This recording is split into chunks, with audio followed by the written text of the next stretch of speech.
Hello friends, எல்லாருக்கும் வணக்கம். நான் உங்கள் டேவிட் அன்பு. இன்றைக்கி நாம் ஒரு சில முக்கியமான டைம் ரிலேட்டடான வார்த்தைகளை பார்க்க போகிறோம். அதாவதுங்க, அக்யூரேட்டாக டைம் சொல்லணும், இல்லாட்டி தோராயமாக டைம் சொல்லணும் அப்படின்னா ஓகே. இந்த டைமே சொல்லாமல் டைமை சொல்லணும், அதற்கான வார்த்தைகள் தான் இன்றைக்கி பார்க்க போகிறோம். ரொம்ப ஈஸியான கான்செப்ட் தான்.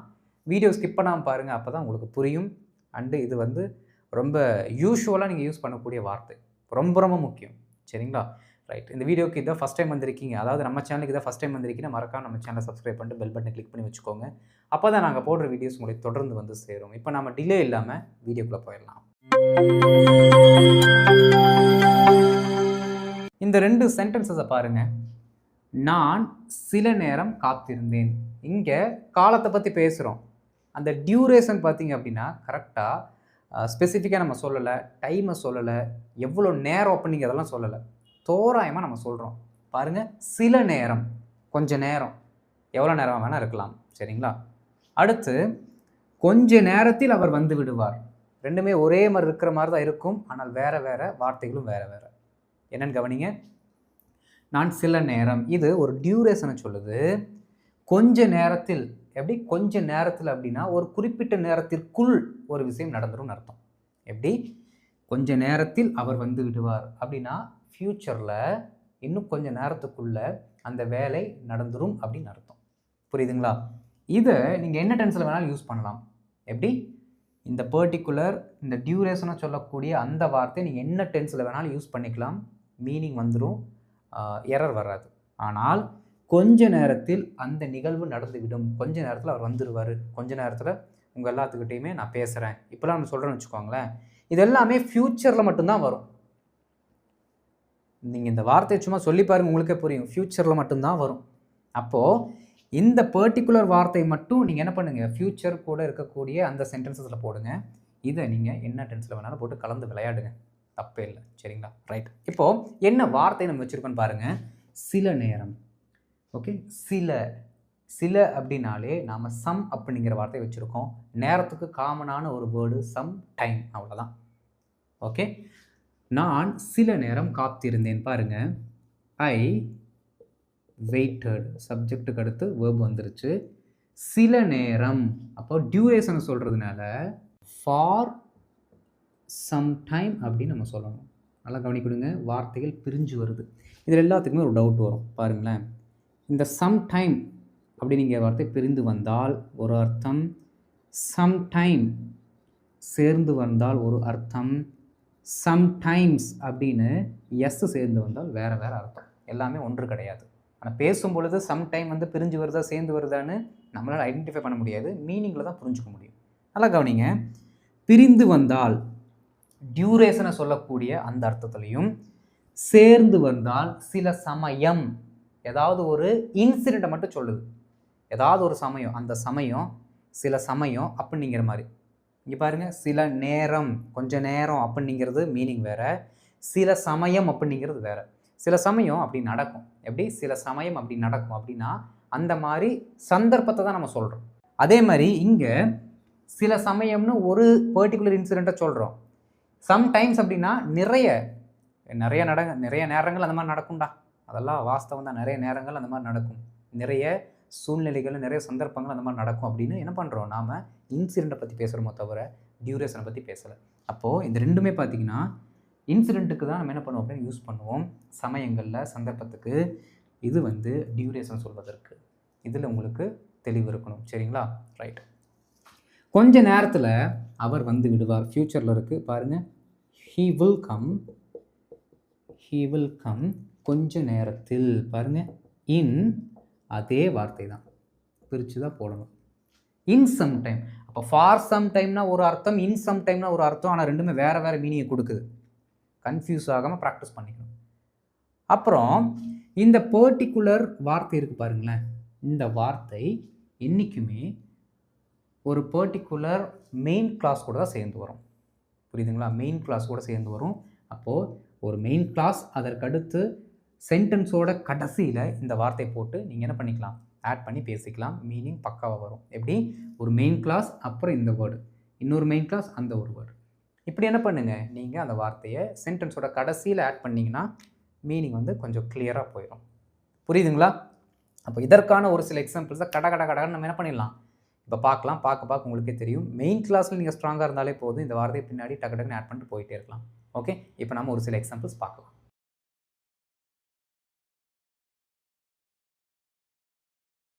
இப்போ ஃபர்ஸ்ட் செட் ஆஃப் எக்ஸாம்பிள்ஸ், இந்த சென்டென்ஸை பார்த்தீங்கனாலே நீங்கள் ஐடென்டிஃபை பண்ணிடணும் இது டியூரேஷனை பற்றி இருக்கா இல்லை பர்டிகுலர் டைமுக்குள்ளே ஒரு விஷயம் நடக்கும் அப்படின்னு இருக்காங்கிறத பார்த்ததுமே உங்களுக்கு கண்டுபிடிக்க தெரியணும். பாருங்கள், அவள் சில காலமாக படித்து வருகிறாள்.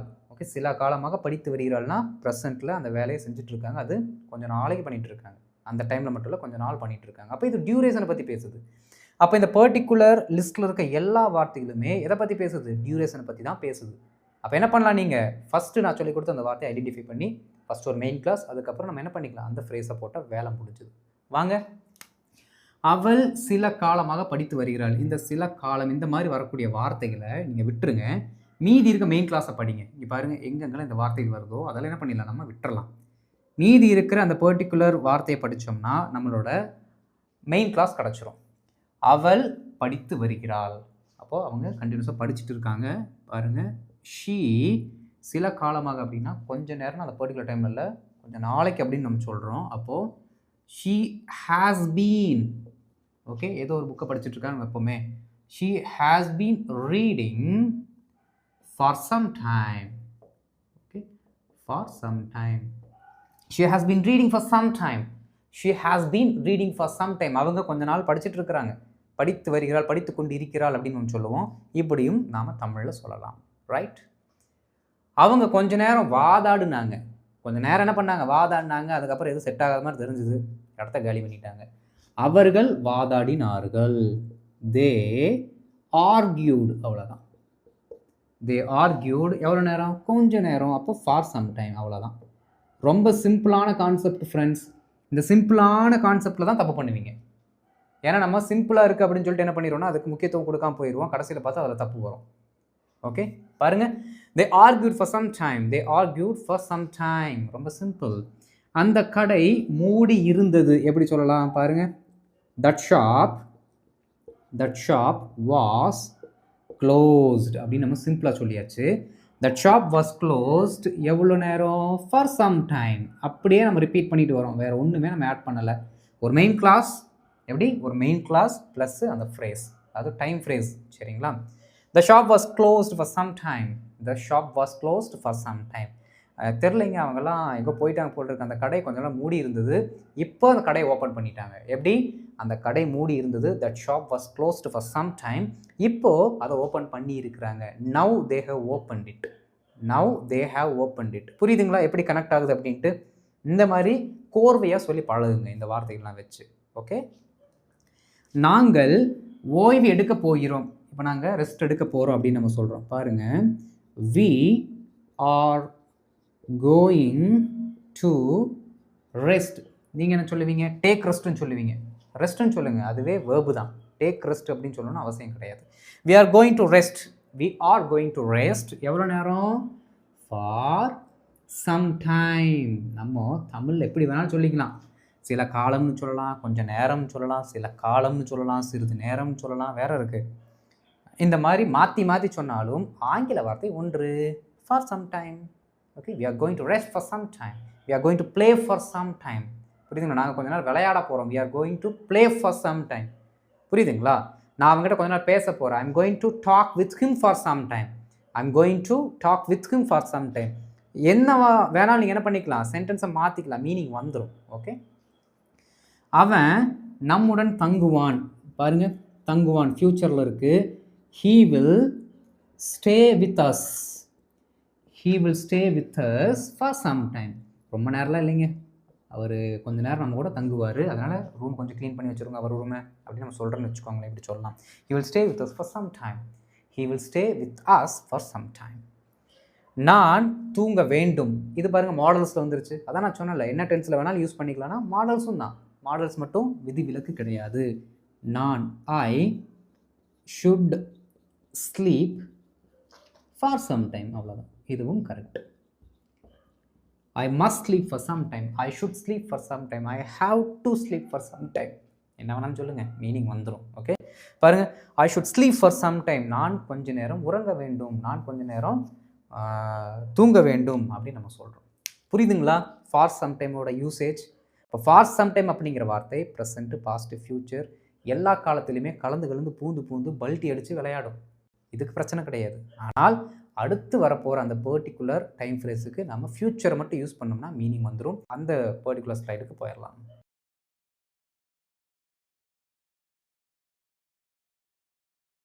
இப்போ அடுத்த செட் ஆஃப் எக்ஸாம்பிள்ஸ் பார்க்கலாம்.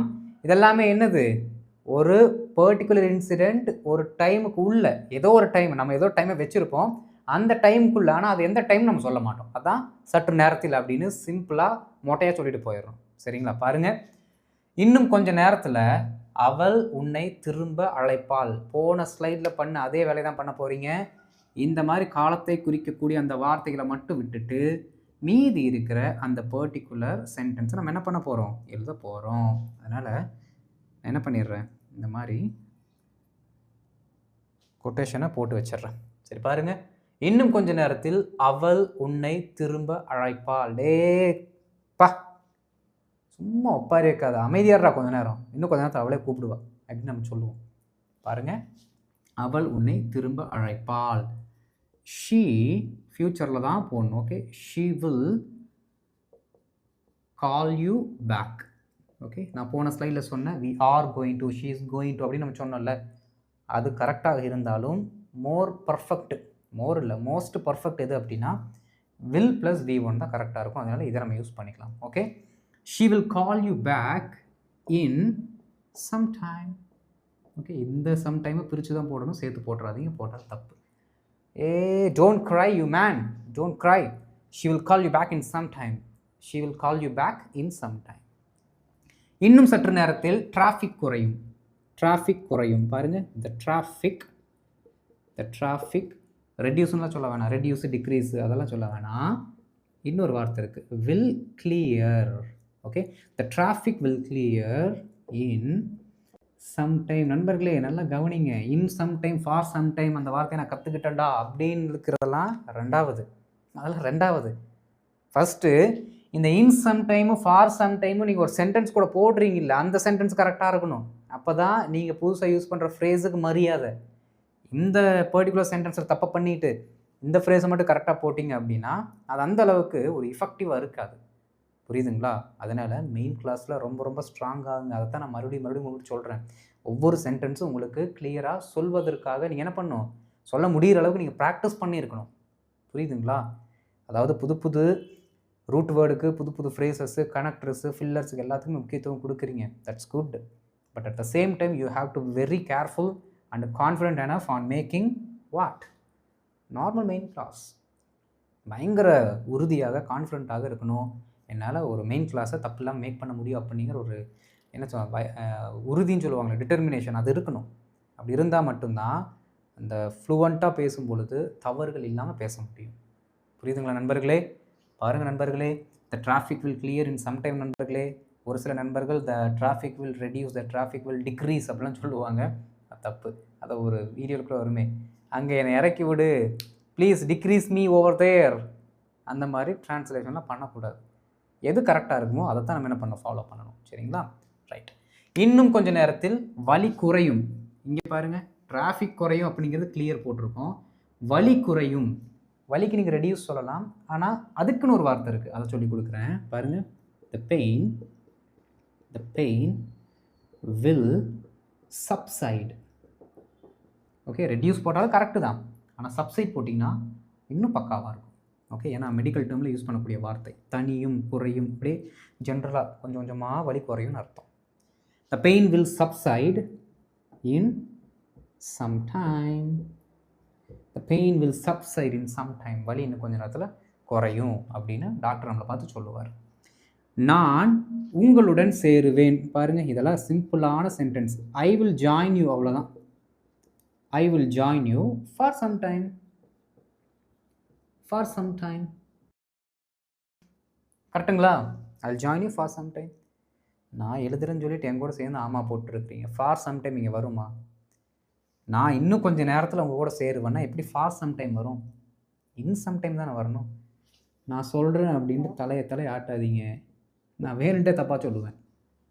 ஓகே, நான் பண்ணுற தப்பை நீங்கள் சுட்டி காட்டணும். நிறைய பேர் பார்த்தீங்கன்னா சொல்லுவீங்க, இது தப்பு, இதுக்கு இந்த சென்டென்ஸ் இது தப்புன்னு நிறைய பேர் காமெண்ட்டில் போடுவீங்க. நான் நோட் பண்ணுறேன். அந்த மாதிரி அலர்ட்டாக இருக்கணும். புரியுதுங்களா? Right. I will join you in some time. I will join you in some time. இன்னும் கொஞ்ச நேரத்தில் பேட்டரி சார்ஜ் ஆகிரும். The battery will charge. அவ்வளோதான். சிம்பிளாக சொல்லிட்டு போயிருங்க. The battery will charge in some time. The battery will charge in some time. Simple. இன்னும் கொஞ்ச நேரத்தில் நீங்கள் வித்தியாசத்தை காண்பீர்கள். எல்லாரும் பாருங்கள், இன்னும் கொஞ்ச நேரத்தில் நடக்க போகிறத மட்டும் பாருங்கள். இன்னும் கொஞ்ச நேரத்தில் ஒரு பெரிய வித்தியாசம் நடக்க போகுது, அதை நீங்கள் பார்ப்பீங்க அப்படின்னு நம்ம சொல்கிறோம். கடகடன்னு எழுத போகிறோம் பாருங்கள். இன்னும் கொஞ்ச நேரத்தில் வித்தியாசத்தை நீங்கள் காண்பீர்கள்.